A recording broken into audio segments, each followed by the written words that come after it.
Assalamualaikum warahmatullahi wabarakatuh. Alhamdulillah alladzi hadana li hadza wa ma kunna linahtadiya laula an hadanallah.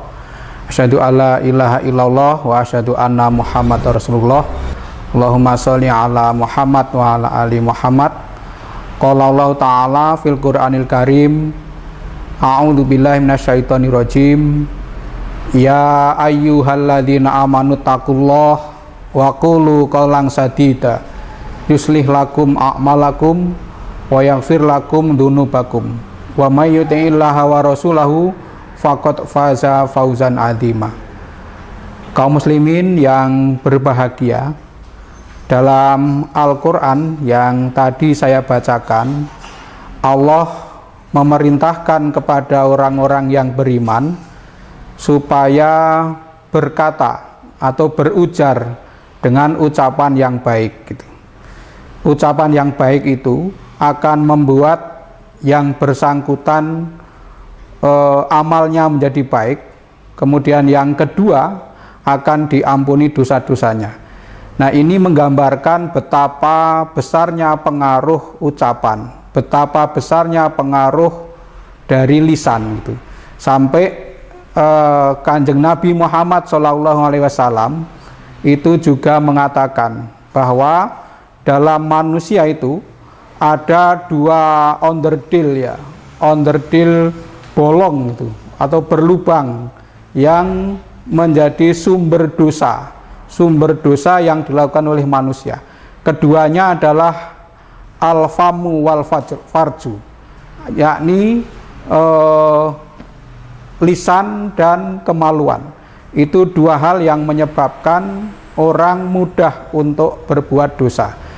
Dan lisan itu menjadi sumber yang sumber kekacauan bisa saja, menjadi sumber kebaikan juga bisa, tergantung bagaimana orang menggunakannya.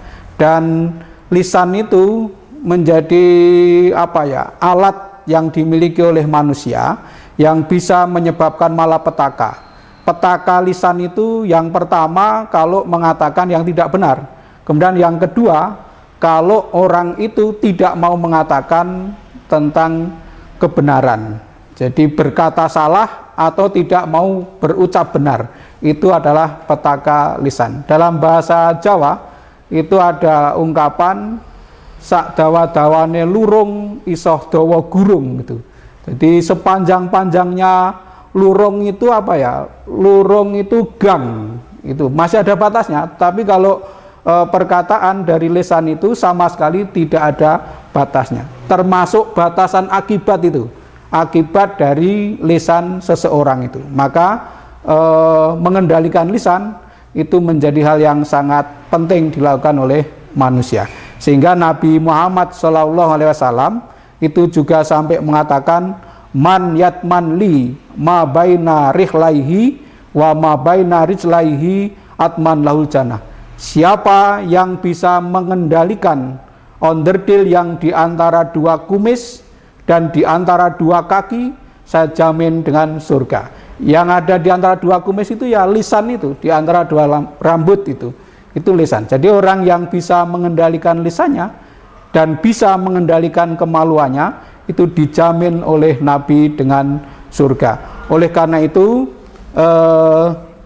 saya mengajak kepada kaum muslimin sekalian supaya bisa mengendalikan lisan.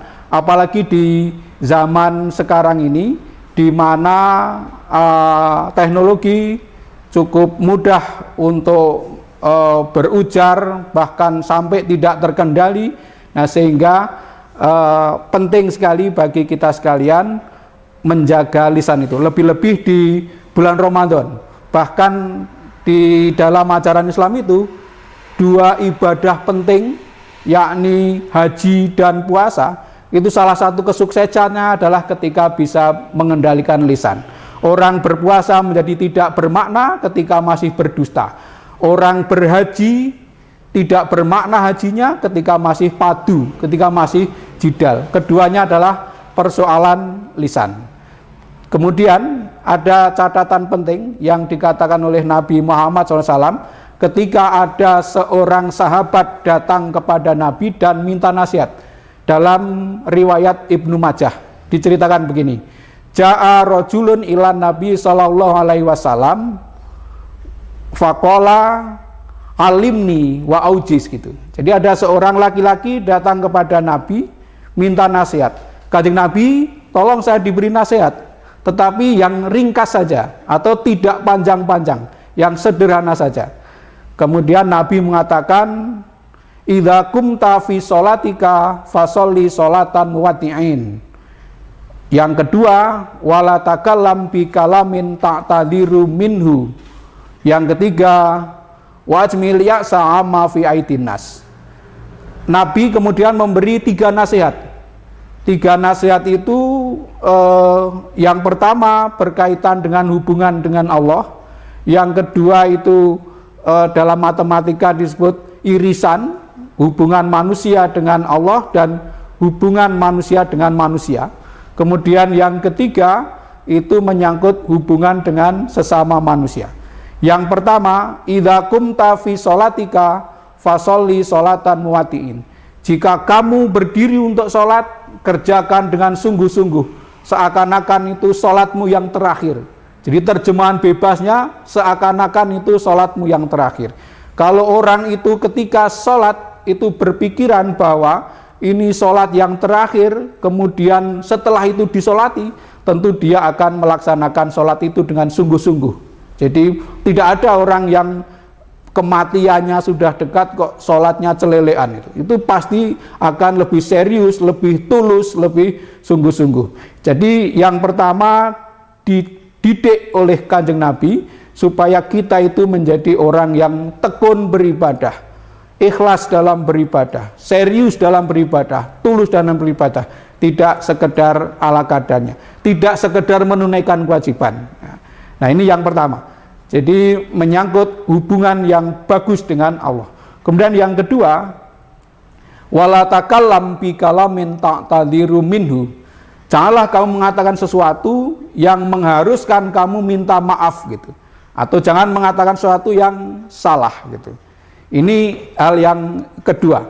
Jadi yang pertama tadi menyangkut akidah dan ibadah.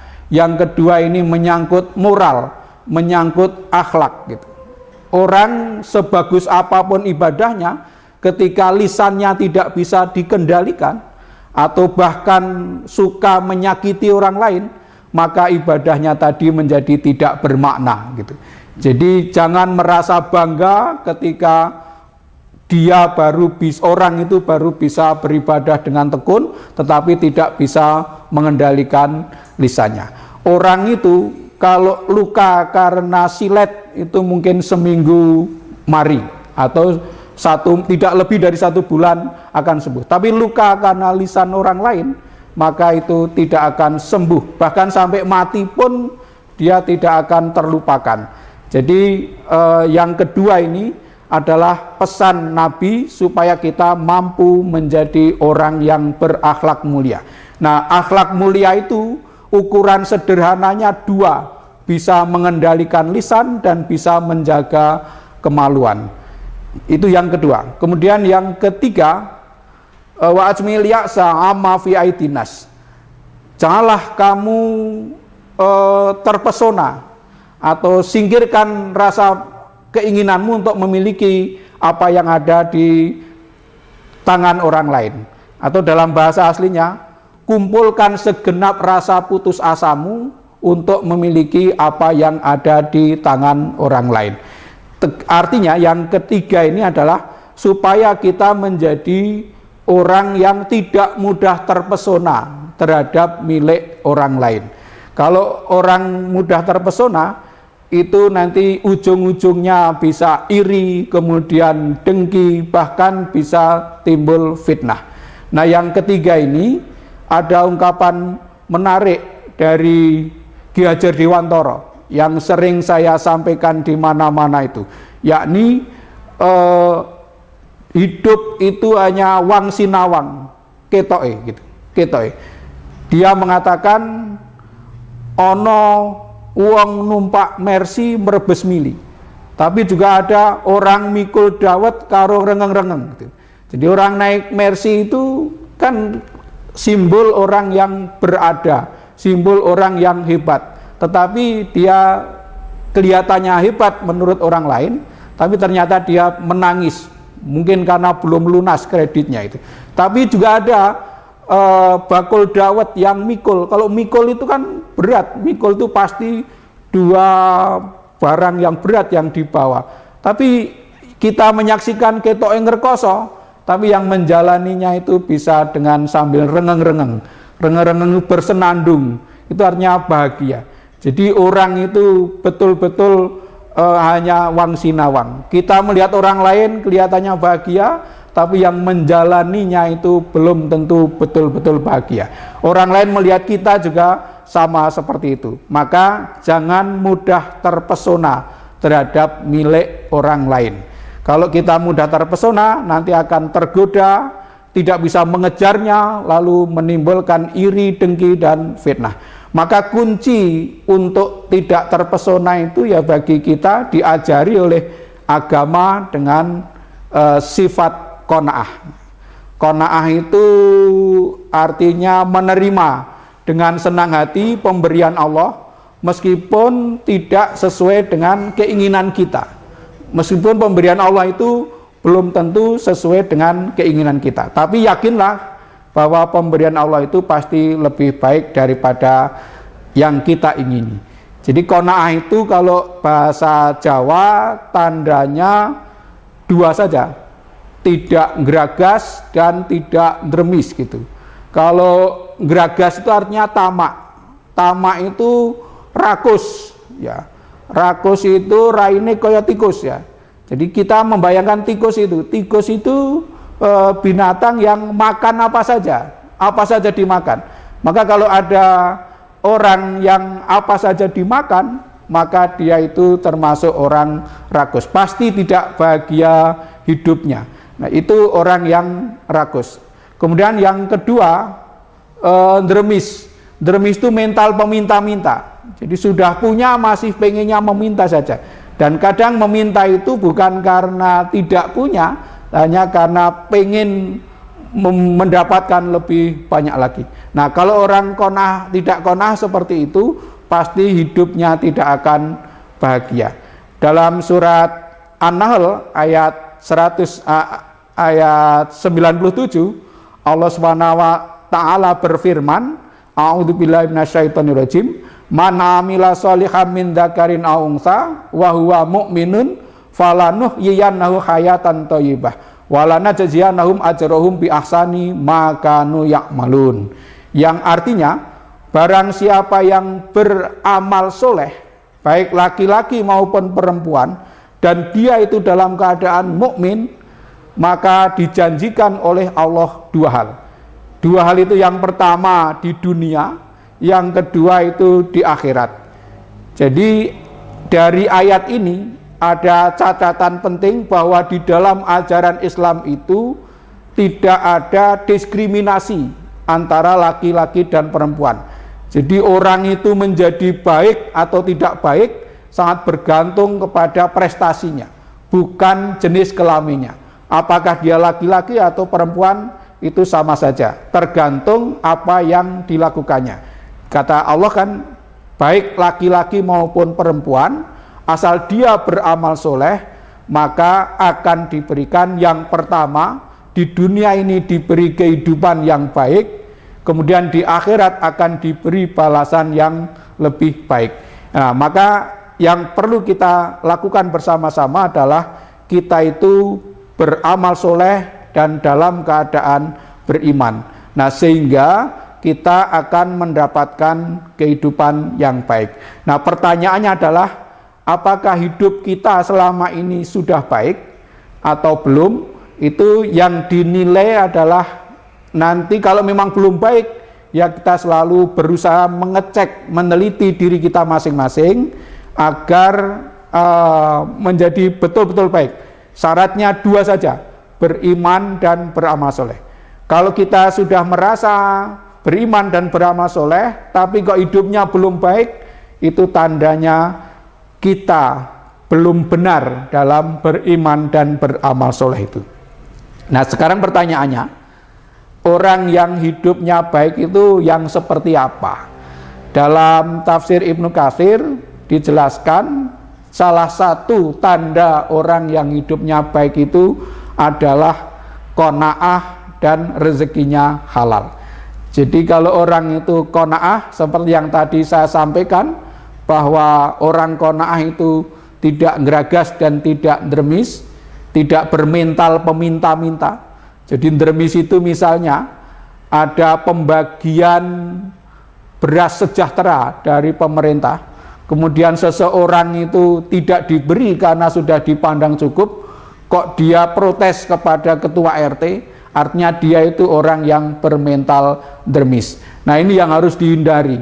Nah sehingga kerja kita juga harus mendidik masyarakat supaya tidak bermental dermis. Yang bermental dermis itu bukan hanya orang tidak berpunya, bahkan orang yang sudah kelihatan kaya, orang yang sudah mentereng pun tidak sedikit yang bermental dermis. Apalagi yang yang geragas tadi. Yang geragas itu bukan orang yang berkekurangan, bukan orang miskin, tapi justru orang yang sudah kaya. Coba kalau kita lihat di media massa itu, di televisi, itu orang-orang yang ditangkap KPK itu kan bukan orang melarat, bukan orang miskin, bukan orang yang tidak berpendidikan, bukan orang yang tidak berkedudukan, justru orang yang sudah mempunyai banyak hal yang tidak dimiliki oleh orang lain, tapi masih seperti itu. Mengapa? Karena celutak saja itu. Jadi apapun yang diterima masih kurang terus gitu. Nah sehingga mencari jalan yang tidak benar itu. Jadi dari nasihat Nabi itu ada 3 pesan penting. Pesannya adalah supaya kita orang Islam itu menjadi orang yang unggul secara ritual, kemudian unggul secara moral, dan yang ketiga unggul secara sosial. Nah unggul secara ritual itu tekun beribadah, lurus ibadahnya, jejak akidahnya. Jadi akidahnya lurus, ibadahnya tekun, ibadahnya bagus. Itu orang yang unggul secara ritual. Ibadah yang bagus itu adalah ibadah yang benar, dan ibadah yang dilakukan dengan ikhlas. Artinya ibadah itu rumusnya ya 2 itu, ikhlas dan benar. Ikhlas itu artinya tidak ada pamrih yang aneh-aneh, kemudian benar itu sesuai dengan tuntunan, yang tidak ada tuntunannya tidak. Menjaga lisan itu tidak menyakiti orang lain. Rumusnya adalah seperti kata Nabi, mangkana yu'minu billahi wal yaumil akhir falyakul khairan aw liyasmut. Barang siapa yang beriman kepada Allah dan hari akhir, maka berkatalah yang baik atau diam. Maka bentuk menjaga lisan yang pertama itu perkataannya selalu yang baik. Kalau tidak bisa berkata baik, maka dia lebih baik diam. Nah kemudian ukuran yang kedua menjaga lisan itu sebagaimana firman Allah dalam surat An-Nisa ayat 114. A'udzubillahi minasyaitonirrajim. La khaira fi katsirin min najwahum illa man amara bisadaqatin au ma'rufin au islahim bainan nas. Tidak ada baiknya dari kebanyakan bisik-bisik. Kalau bisik-bisik itu pasti antara 2 orang. Tidak mungkin bisik-bisik itu hanya sendirian. Jadi bisik-bisik atau pembicaraan yang baik itu hanya yang berkisar pada 3 hal. Yang pertama mengajak sedekah, yang kedua memerintahkan kepada yang ma'ruf, yang ketiga mendamaikan sesama manusia. Jadi pembicaraan yang baik itu berkisar pada 3 hal itu. Yang pertama, pembicaraan yang isinya mengajak sedekah, seperti hari-hari sekarang ini, di mana kita sedang dalam situasi pandemi COVID-19, susah kita tetap sedekah. Ya, sedekah kita lazismu tentu tetap membuka diri untuk menerima sedekah dari siapa saja untuk kepentingan bersama. Itu yang pertama. Yang kedua, pembicaraan yang isinya amar ma'ruf, mengajak kepada yang ma'ruf. Dan yang ketiga, pembicaraan yang isinya mendamaikan di antara sesama manusia. Jadi itu cara kita untuk menjaga lisan. Jangan sampai menyakiti orang lain. Kalau kita bisa melakukan dua hal itu, maka kita tidak akan menyakiti orang lain. Kalau sampai ada orang yang tekun beribadah, tetapi lisannya itu menyakiti orang lain, maka ibadahnya itu tidak bermakna, bahkan menjadi tidak ada gunanya. Nabi pernah bertanya kepada sahabat, menurut kamu siapakah orang yang bangkrut itu? Nah, para sahabat ya mengatakan seperti yang sering kita lakukan. Sahabat mengatakan orang yang bangkrut itu ya orang yang tidak punya uang, tidak punya harta. Nah, Nabi tidak. Nabi kita mengatakan bukan itu. Orang yang bangkrut itu orang yang kembali ke akhirat dengan sholatnya, dengan zakatnya, dengan puasanya, dengan hajinya, dengan sedekahnya. Tetapi semuanya itu bubar, tidak ada gunanya. Karena apa? Karena ketika di dunia orang itu menyakiti tetangganya dengan lisannya atau dengan tangannya, sehingga nanti nilai ibadah yang harusnya diperoleh itu yang sesungguhnya, yang tidak bisa antara lain tidak bisa menjaga lisannya meskipun dia itu tekun beribadah. Jadi saya ulangi lagi bahwa unggul secara moral itu ukurannya adalah bisa menjaga lisan dan bisa menjaga kemaluan. Kemudian yang ketiga, unggul secara sosial. Jadi setelah ibadahnya bagus, kemudian akhlaknya mulia, kemudian yang ketiga adalah unggul secara sosial. Unggul secara sosial itu ditandai dengan peduli dan menghargai. Menghargai, peduli, dan berbagi. Nah, tiga kata kunci itu. Jadi orang yang bagus secara sosial itu orang yang peduli, kemudian menghargai orang lain, kemudian mau berbagi kepada sesama. Artinya hidupnya kemudian bermanfaat bagi orang lain. Sebagaimana kata Nabi, khairun nas anfa'uhum linnas. Sebaik-baik manusia adalah yang paling bermanfaat bagi manusia lainnya. Artinya Nabi dengan nasihat ini mengajak kita sekalian supaya orang itu tidak cukup hanya menjadi orang baik saja, tapi harus menjadi orang baik yang membaikkan, orang baik yang berguna bagi sebanyak mungkin manusia. Sehingga jangan bangga bisa masuk surga sendirian. Maka kita sebagai sesama umat Islam itu kalau jadi orang baik ya ajak-ajak kepada yang lain supaya ikut menjadi baik. Kalau menjadi orang baik hanya sendirian, nanti katakanlah masuk surga hanya sendirian, nah di sana celila-celili, di surga kok hanya sendiri. Maka yang terbaik bagi kita adalah senantiasa mengajak orang lain untuk menjadi baik seperti kita.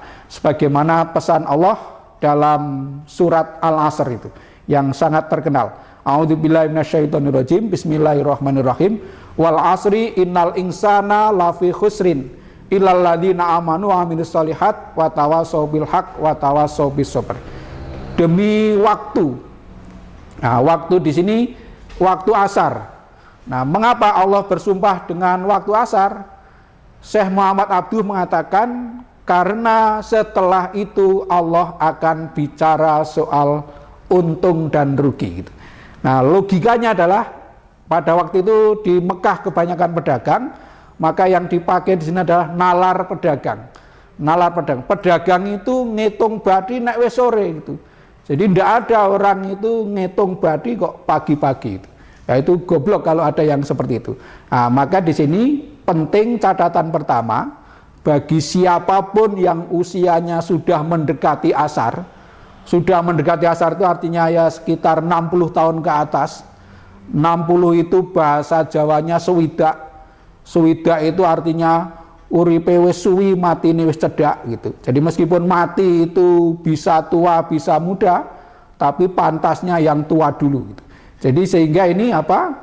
Sehingga orang yang sudah usia itu mendekati asar itu ya segera berhitungnya kira-kira besok kalau meninggal dunia itu termasuk orang yang rugi atau yang tidak rugi, atau orang yang beruntung. Karena Allah mengatakan kebanyakan manusia itu rugi, sesungguhnya manusia itu rugi, kecuali, nah yang dikecualikan pasti lebih sedikit daripada yang umumnya.